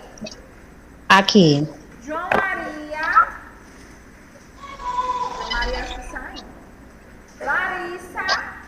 Aqui. Ok. Liliane. Aqui. Maria França. Maria França. Aqui, professora. Ok. Rayonara, falou ainda agora. Valdeci. Ok, professor, aqui. Ok. E Vanessa. Alguém não foi chamado, todo mundo foi chamado, né, gente? Até a próxima semana, viu? Boa semana pra vocês. Obrigada. Tchau. Vamos nós aqui.